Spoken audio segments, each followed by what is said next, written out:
Hi, this is Dr. Janne Ohtonen from Openet. We do software for telecommunication companies and service providers. Welcome to this presentation about customer experience management in telecommunications. So what I will go through briefly is why customer experience is really important and what you can do to take practical steps in improving the customer experiences for your business. So I thought that what would be a topic that I don't know much about and combine that topic with something I know a lot about, which is customer experiences. Shoes are something that I really don't know much about. I have two pairs of shoes, black ones and brown ones, and I just use them whenever convenient. So what does that have to do with customer experiences? Well, when you go to a shoe shop and all that, so you have the shelves with different sizes, and you need to go and find first the size that fits you. But it doesn't mean that the shoe is actually going to fit you, does it? Even though it's the same size, because they're different sizes. And that made me think that why do telecom companies treat us as a customers like we're all one size? So I thought that let's do a quick poll, probably a little bit silly one. But who thinks that in general one size fits everyone? Is there anyone here? There's typically always one. No? But because you took care of that, didn't you? You mentioned already, Dan, that one size doesn't fit. So I'm going to have to ask my money back for that option. So let's go for option B. So option B is that one size doesn't fit anyone. Yeah? Anyone agree? Hands up? No? Okay, so I suppose the third option, which everybody is going to take, is that it does fit someone. Cool, okay. Now the hands are going up. I was getting worried about the coffee bit here, that we're going to have to start the supply a bit earlier. Cool, so we assume that one size fits someone. So as you were already referring in your presentations into numbers, and your customer base is smaller than some of the telcos who have millions of customers, and it's a game of scales and numbers. So I thought, well, let's have a little bit of game here and play with telecom services in this context of one size. So this is actually a screenshot from my current mobile operator's website, and these are some of the service bundles that they are offering. So how I see is that this is a one option, or it's just a one version of the one size fits all, because maybe you have some baby shoes that you can choose, or the running shoes, but at the end of the day, there's not that many choices. So me as a customer, I go to any, and pretty much any UK mobile operator's website, I see the same thing. Yeah, you've all seen this stuff. It just maybe has a little bit different pound numbers, maybe a little bit different megabytes, but even those differences are quite insignificant. So the challenge with this is that I need to choose from this one, but I can't really choose any one of them. I travel a lot, I talk in conferences around the world, and I do a lot of roaming, so I need roaming data. But then at the same time, if I take the roaming data option, I get 2 gigabytes of national data. And if I use Netflix and Spotify every day, when I'm on the go, it's going to run out quite quickly, that 2 gigabytes. If you watch YouTube videos, that's a proper data eater. So yeah, you either ran out of the national data or you ran out of your roaming data. So I can't have that option from here. At the same time, I'm given unlimited minutes or 500 minutes of call. Well, who calls nowadays anyway? That's what you have Snapchat for, with your missus, and then you have WhatsApp for everyone else. So I literally call less than 60 minutes a month with the actual call function of the phone. So there's no value for me here. But as an operator, they assume that one size fits all, or some versions of the one size fits all. Okay, so we can say one size fits no one, or it fits someone. There is a number of people that fit into these buckets, but there's a big number of people who do not fit into these buckets. Let's do a test on that. Put your hand up if you have in your current mobile plan something that you're not using, or it's missing something that you would like to have more in it. Pretty much almost all the hands. There's few people who are already fallen asleep, so I excuse you. But everybody has something you don't need, or it's missing something that you need. So there you go. From a room full of people, we have only few people who think that the plan is correct for them. I think there's a huge learning there. So there's a solution to it. We have operators who thought, okay, you know, let's get rid of all those bundles and let's give them all. So of course you pay for it, and that's fair enough. But then you get it all. You have one price, everything is all unlimited, and that's for everyone. So can we now say that one size actually can fit for everyone? Because, you know, is there anyone here? Put your hand up if you think this plan wouldn't fit your needs. Of course it would. Well, yeah, there you go. So we talk about price soon, don't worry. But assuming that you are fine with the price from the feature perspective, from the bundle perspective, then you know it must fit. You will have a lot of stuff you to use because it's unlimited, but still it's going to fit. So maybe we can say one size fits all. Okay. The problem is that it fits so well everyone, including your competition, that you're actually going to start taking value out from the industry, because what do you have left after you give everyone everything with one price? What is the thing that you need to compete with? You already actually said it, isn't it? It's the price. So you have a price war at your hands for the simple reason that that's the only thing you can compete with, because everything else is included. And the thing in the price war is that whoever throws the first pie at the competition, how many are they going to get back? Loads. Yeah. So there you go. So we're there. So what should we do? You know, should we just sit and wait? But the problem in this is that for every homer sitting and waiting, there's 10 sharks around them ready to bite. So we need to figure out where's the differentiation beyond the features and the price of telecom plans. And I claim that that's customer experience, because that's a really difficult thing to copy. And it is something that makes people really, really feel something. So it's going back to what Dan was referring to, Luke, earlier. So how do you choose your shoes? How do you actually go through that? And I think you already done this in your presentation, Luke. So I'll just go through quickly. So our heart says, let's buy it. You know, if you feel passionate about it. Oh, I like those red shoes, which I would never buy because they're not black or brown. But I like them, so maybe I buy them. And then, you know, I check the size, I check the features, I check the price and all that stuff. So the logic is telling us that is it a sensible thing to do? But at the same time, the heart is telling us, is it relevant for us? Is it right for me?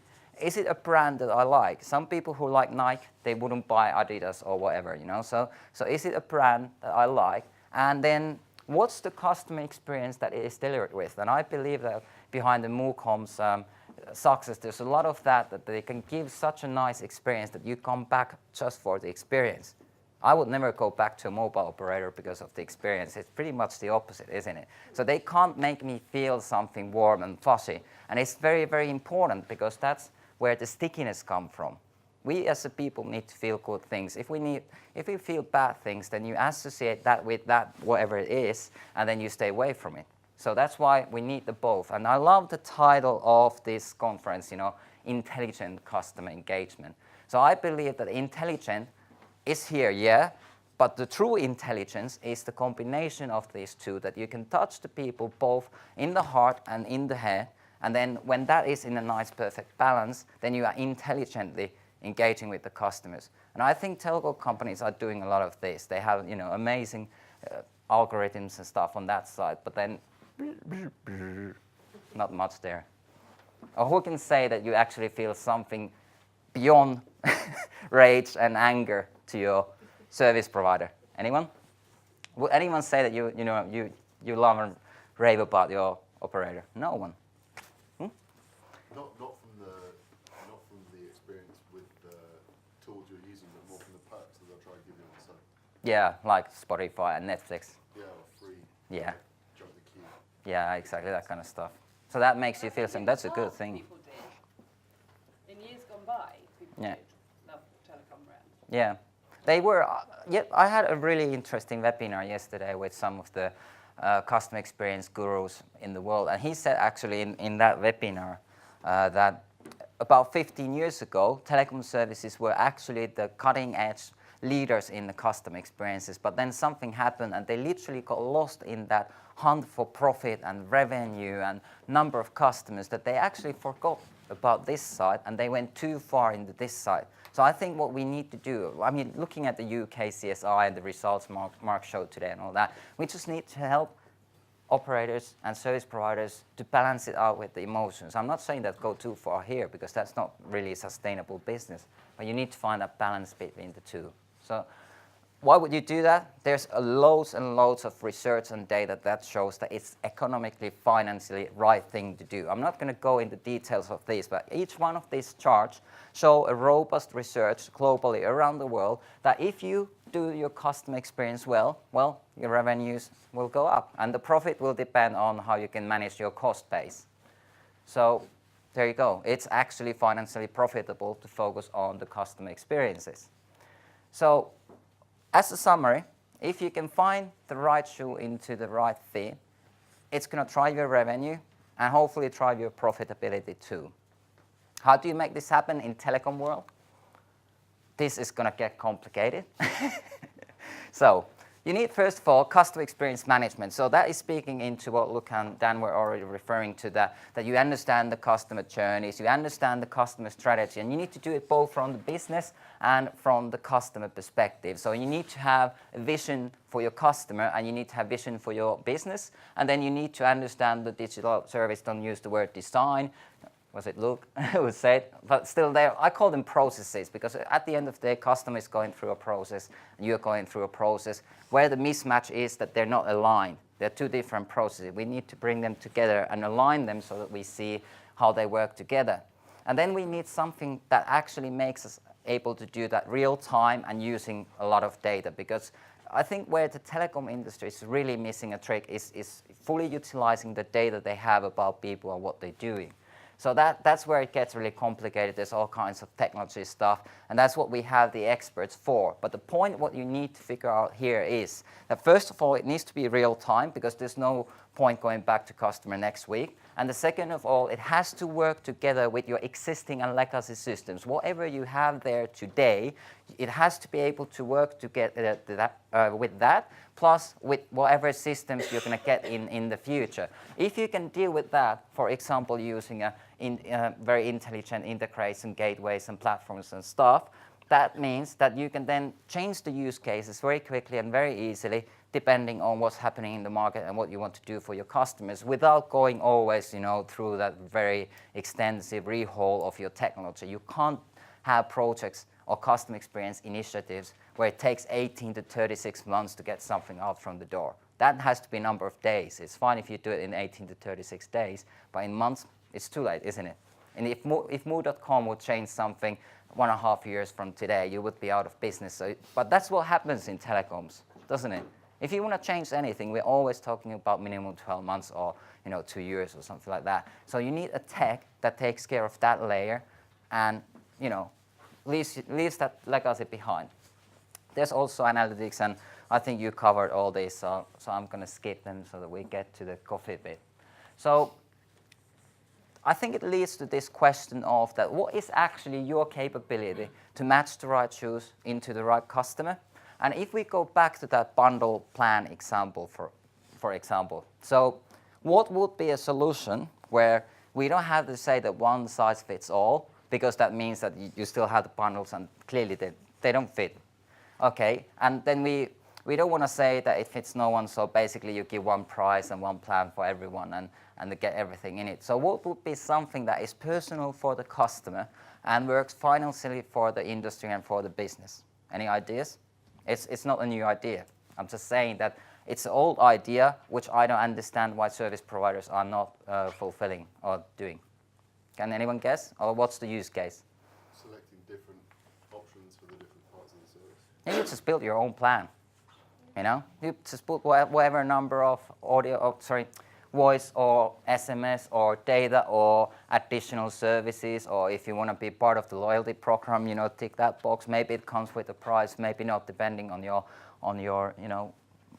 business plan. But anyway, you let the customers to choose the right things for them, and then what you do is you build the models at the background using that real-time data and the other things you have to figure out that it's going to work financially.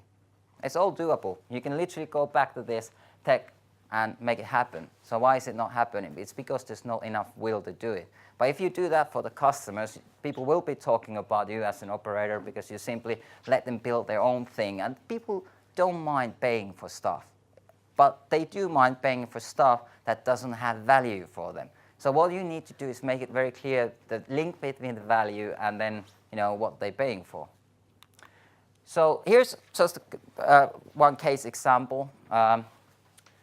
What we have done in Openet, and this is literally just one use case. It's not build your own plan use case, it's another one. It's the real-time offer manager. It's been on the news quite much in the past couple of weeks. You know, in UK, Vodafone did something like this, and there's plenty of operators going for something like this. Why I chose this as an example is that this is actually a quite simple use case as such. So it's literally utilizing the data and the real-time opportunities the operator has and pulling it together for something that is valuable for the customer. And if you do this, I'll let you Google which operator it is because I can't tell you. And this is skipping very weird things. But so when this system was put into place, and it didn't take years, it took a few months, the initial offer uptake went up about 10%, and then after they did a little bit more tweaking, it went about 28% in the first few months. And then, you know, now it's been up and running. It generates 5% annual revenue in year one in the 4th biggest mobile operator in the world. And this is just one example of things you can do with real-time technology, combined with data, combined with, you know, intelligent customer engagement. So there's definitely money in it, plus the customer is winning here because they get much more personal service. It's all personalized automatically for them in the background system. So thank you from my side. We have a webinar coming up where we go into details of this. It's about 55 minutes long, so there's a little bit more time to dig into this. So you can sign up for the free webinar. And also, if you want to learn more about the customer experience management side of things, I have a new book that came out in the end of January, the 5-star customer experience. It gives you literally practical approach how to do this. It's not a theoretical book. It's what I've used in Apple, in BT, and many other companies to do a little bit of customer experiences and journey mapping. So thank you.